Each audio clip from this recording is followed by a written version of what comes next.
आशा करता हूं आप सभी लोग अच्छे होंगे। आज हम एक ट्रायंगल का नया कंसेप्ट समझने वाले हैं कि अगर ट्रायंगल के अंदर एक स्क्वायर फिट किया जाए मैक्सिमम साइज का, तो उसकी साइड क्या होती है। तो यहाँ पर हमने तीन टाइप से यहाँ पर स्क्वायर को फिट किया हुआ है। पहले हमने लिया है एक्यूट एंगल ट्राइंगल और दूसरी बार हमने लिया है राइट एंगल ट्राइंगल।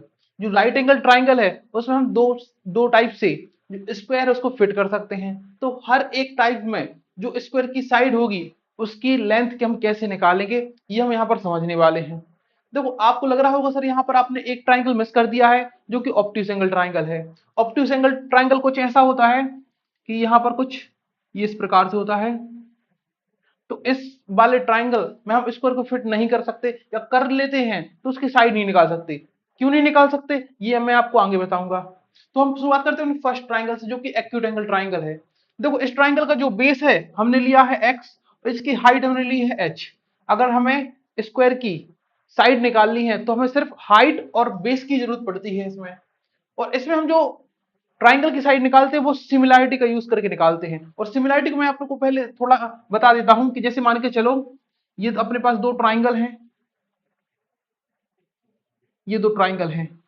ये साइड मान लो ए बी सी है, डी ई एफ है। तो अगर ये एंगल इसके इक्वल है, ये वाला एंगल इस वाले एंगल की इक्वल है, और ये वाला एंगल इस वाले एंगल की इक्वल है, तो इनकी साइड्स प्रोपोर्शनल होती हैं। अगर ये दोनों भाई इनके एंगल इक्वल हैं तो ये दोनों ट्राइंगल सिमिलर हो जाएंगे। और अगर सिमिलर हो जाएंगे तो साइड प्रोपोर्शनल होती हैं। प्रोपोर्शनल मतलब ऐसा होता है कि देखो, जैसे यहाँ पर इस वाले एंगल के सामने कौन सा साइड है, बी, और दूसरे वाले ट्राइंगल जस्ट इसी वाले एंगल के सामने कौन साइड है, ई। मतलब इक्वल एंगल के सामने कौन साइड है, ई।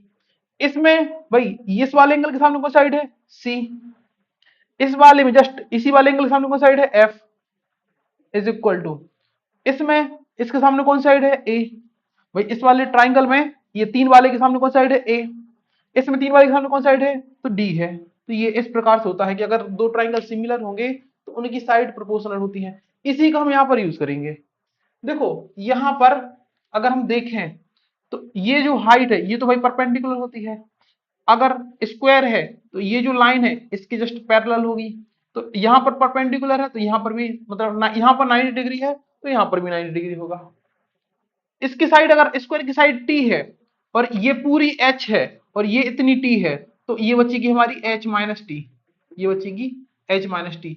अब देखो, ये जो एंगल है, ये वाला एंगल हमारा इस छोटे ट्राइंगल में इसको हम नाम दे देते हैं डी, और इसको नाम दे देते हैं ई, इसको एफ, यहाँ पर जी, और इसको नाम दे देते हैं हम पी। ये नाम दे देते हैं। तो ये जो छोटा ट्राइंगल है ए डी ई, ये सबसे बड़े ट्राइंगल ए बी सी के सिमिलर होगा। क्योंकि भाई ये एंगल तो दोनों में कॉमन है, छोटे ट्राइंगल में बड़े ट्राइंगल में। और ये अगर पैरेलल लाइन है ये वाला एंगल इसके इक्वल हो जाएगा, और ये वाला एंगल इस वाले एंगल की इक्वल हो जाएगा। तो ये दोनों ट्राइंगल क्या हो जाएंगे, सिमिलर। तो इनके जब ट्राइंगल सिमिलर होते हैं तो साइड तो प्रोपोर्शनल में होती ही है, साथ साथ उनकी हाइट, उनकी मीडियन, सब कुछ प्रोपोर्शनल में होता है। तो यहां पर देखें तो अगर हम इस छोटे ट्राइंगल और बड़े ट्राइंगल को सिमिलर करते हैं तो इस छोटे ट्राइंगल में इस एंगल के सामने कौन सी साइड है, तब बोलेंगे सर स्क्वायर की साइड है, उसकी लेंथ कितनी है, टी। सेम इसी एंगल के सामने बड़े ट्राइंगल में कौन सी साइड है, तो इसमें है एक्स इज इक्वल टू, अब इसकी हाइट क्या है, इसकी हाइट है भाई छोटे ट्राइंगल की एच माइनस टी, और बड़े ट्राइंगल की हाइट क्या है, तो एच है। हमें टी की वैल्यू निकालनी है, हम पहले इसको क्रॉस मल्टीप्लाई कर लेते, इसका यहां पर इसका यहां पर। तो H T is equal to, इसका यहां पर होगा X H minus X T. हमें टी की वैल्यू निकालनी, इसको इस तरफ लेकर आएंगे तो ये हो जाएगा H T plus X T is equal to X H, ये हो जाएगा। अब देखो यहां से टी कॉमन आउट हो जाएगा तो यहां बचेगा H plus X is equal to X H. अगर टी की वैल्यू निकालेंगे तो ये निकलेगी X H upon X plus H, ये निकली। तो यही हमारे स्क्वायर की साइड हो जाएगी। तो फर्स्ट केस के लिए जो स्क्वायर की साइड जो टी की वैल्यू निकली, तो टी इज इक्वल टू निकला x H upon X plus H. ये आपको याद रखना है, पेपर एग्जाम में क्वेश्चन आता है कि भाई यहाँ पर ट्राइंगल दे दी जाएगा, उसका बेस और उसकी हाइट दे दी जाएगी। अगर एक्यूट एंगल ट्राइंगल है तो स्क्वायर की साइड इस प्रकार से निकाल लेंगे x into H upon X plus H. अब हम आते हैं अपने सेकंड ट्राइंगल पर, जो कि राइट एंगल ट्राइंगल है। देखो राइट एंगल ट्राइंगल में हम दो टाइप से यहां पर स्क्वायर को रख सकते हैं, एक तो भाई इस प्रकार से और एक इस प्रकार से। देखो यहां पर भी रखा है, यहां पर भी रखा है। एक बात आपको याद रखना है, ये जो रहेगा ये मैक्सिमम रहेगा, और ये मिनिमम तो नहीं रहेगा लेकिन मैक्सिमम से कम रहेगा। तो ये वाला जब जब हम राइट एंगल ट्राइंगल में इस टाइप से, मतलब कि एक 90 डिग्री वाले एंगल को इस स्क्वायर का वर्टेक्स ही बना देते हैं, तब इसका एरिया मैक्सिमम हो जाता है स्क्वायर का एरिया। तो इस कंडीशन में इसकी जो साइड है वो क्या निकलेगी, यहां पर भी हम उसी कंसेप्ट का यूज करेंगे। देखो अगर ये राइट एंगल है, यहां पर इसको अगर हम थीटा मानते हैं, तो ये वाला कितना हो जाएगा भाई, ये हो जाएगा 90 माइनस थीटा, ये तो आप जानते हैं। सेम देखो यहां पर भी तो राइट एंगल बन रहा है और ये भी तो एक ट्राइंगल है, तो यहां पर भी कितना हो जाएगा, ये भी 90 माइनस थीटा हो जाएगा, 90 माइनस थीटा। और अगर ये 90 है, या फिर यहां देखो ये 90 माइनस थीटा है, ये 90 है, तो ये ऑटोमेटिकली थीटा बचेगा, क्योंकि भाई इन दोनों का सम करूंगा तो 90, फिर ये 90 180 हो जाएगा। तो ये इस प्रकार से हो जाएगा। अब हमें निकालनी है स्क्वायर की साइड। देखो सबसे पहले हम देखें ये वाला ट्राइंगल, ये और ये वाला ट्राइंगल, ये वाला ट्राइंगल और ये वाला ट्राइंगल एक दूसरे के सिमिलर होंगे, क्योंकि देखो theta theta 90 minus theta 90 minus theta, right angle, तीनों एंगल इक्वल है। अब यहां पर हम सिमिलरिटी लगाएंगे, तो यहां पर कैसे लगाएंगे सिमिलरिटी, देखो यहां पर थीटा, यहां पर देखो 90 माइनस थीटा के सामने कौन है, यहां पर तो यहां पर है टी, 90 माइनस थीटा के सामने कौन है, टी। या फिर हमें यहां पर सबसे बड़े ट्राइंगल में लगानी, सॉरी यहां पर इस वाले ट्राइंगल में लगा देते हैं, और सबसे बड़ा ट्राइंगल ये ट्राइंगल में लगा देते हैं, क्योंकि अगर हम छोटे ट्राइंगल में लगाएंगे तो यहाँ पर इसकी हमें और कोई साइड नहीं पता, सिर्फ टी पता है। तो यहाँ पर देखो 90 माइनस थीटा के सामने कौन है, टी। सबसे बड़े ट्राइंगल में 90 माइनस थीटा के सामने कौन है, तो आप बोलेंगे बी इज इक्वल टू, छोटे ट्राइंगल में सॉरी इस वाले ट्राइंगल में यहाँ पर छोटे वाले ट्राइंगल में देखिए 90 माइनस थीटा हो गया। अब हमारा बचा यहाँ पर थीटा। अगर थीटा के सामने देखेंगे तो ये साइड हम बता सकते क्या, नहीं ये बता सकते हैं। देखो थीटा के सामने यहाँ पर देखें, ये पूरी ए है, ये इतनी टी है, तो ये क्या बचेगी, ए माइनस टी बचेगी, ये बचेगी ए माइनस टी। तो छोटे ट्राइंगल में थीटा के सामने कौन है, ए माइनस टी। बड़े ट्राइंगल में थीटा के सामने कौन है, तो थीटा ये वाला ये बड़ा, ये एंगल जो थीटा है, ये बड़े ट्राइंगल में इस थीटा के सामने कौन है, ए है। बस इसको सॉल्व कर लेते हैं, ये हो जाएगा A T is equal to A B minus B T.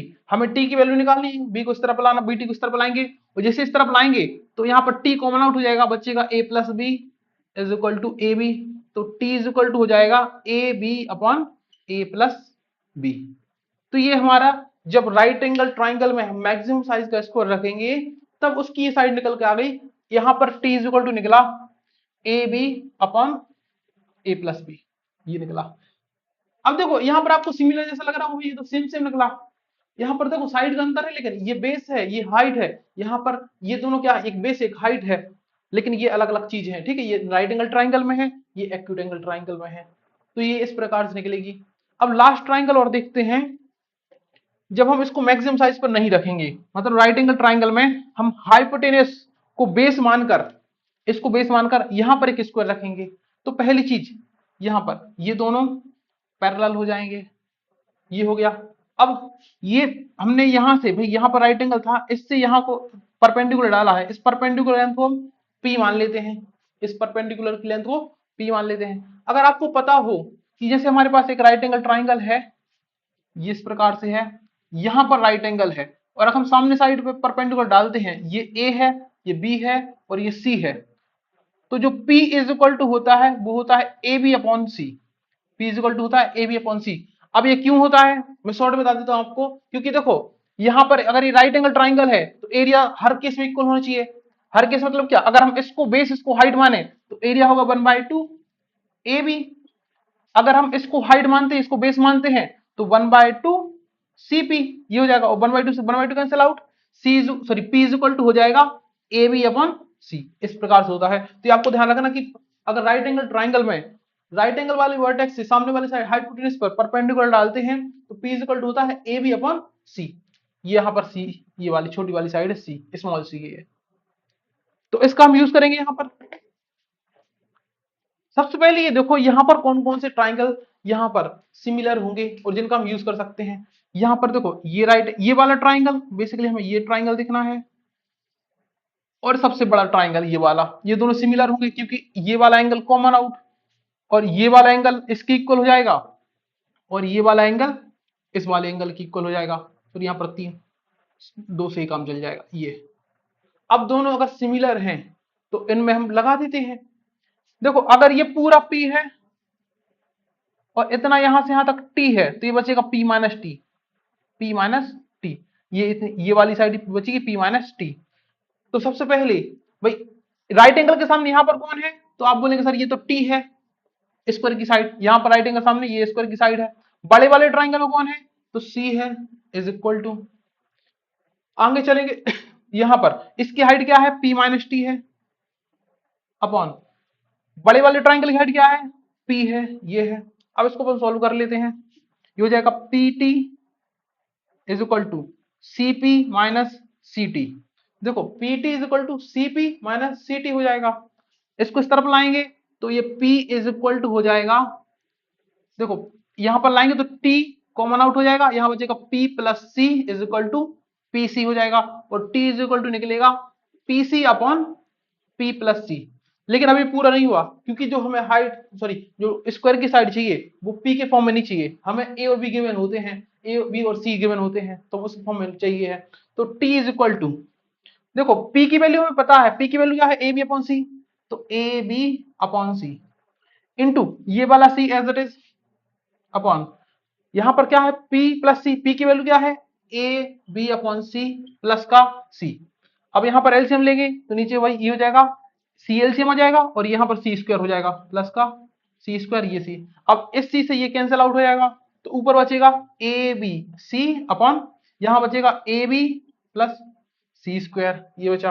अगर हमें चलो इसको C को और हम एक्सचेंज कर सकते हैं यहाँ पर, तो अगर हम सी स्क्वायर देखें तो ये तो भाई हाइपोटेनस का स्क्वायर है, और पाइथागोरस से हाइपोटेनस का square is equal to the other दो साइड का स्क्वायर, मतलब c square is equal to a square plus B square. तो यहाँ पर जो साइड बनेगी वो a B C upon A square plus B square, भैया ये हमने सी स्क्वायर की जगह पे लिखा प्लस का ए बी, ये बन जाएगी हमारी साइड ये वाली। तो इसका फाइनल आंसर हम ऊपर लिख देते हैं, तो इसमें हमारा टी इज इक्वल टू निकलता है A B C upon A square plus B square plus A B. तो ये हमारे तीनों केसेस में स्क्वायर की साइड निकल आई। अब जो लास्ट था हमारा जो ऑप्टिक एंगल ट्राइंगल है उसमें क्यों नहीं निकलता ये तो मैं बता देता हूं आपके लिए। जैसे मान के चलो ये हमारे पास एक ऑप्टिक एंगल ट्राइंगल है, ये इस प्रकार से अगर हम स्क्वायर रखते हैं तो ये सिर्फ एक ही साइड को टच कर सकता है, और अगर ये एक ही साइड को टच करेगा तो यहाँ पर कोई भी ट्राइंगल सिमिलर नहीं हो पाता, यहाँ पर कोई भी ट्राइंगल सिमिलर नहीं हो पाता, और अगर सिमिलर ट्राइंगल नहीं होगा तो कभी भी सिमिलरिटी लगाकर उसकी साइड नहीं निकाल पाएंगे। तो आई होप आपको ये इन्फॉर्मेशन हेल्पफुल लगी होगी। कभी इस कर की साइड निकालने आएगा एग्जाम में तो आप बेसिक मतलब कि आप या तो फॉर्मूले से या फिर बेसिक से बहुत आसानी से निकाल पाएंगे, आपको उसमें कंफ्यूज होने की जरूरत नहीं पड़ेगी। तो अगर आपको ये इन्फॉर्मेशन हेल्पफुल लगी है तो आप वीडियो को लाइक करें, अगर और कंसेप्ट जानना चाहते हैं मैथमेटिक्स के तो ऐसे ही चैनल को सब्सक्राइब कर लें।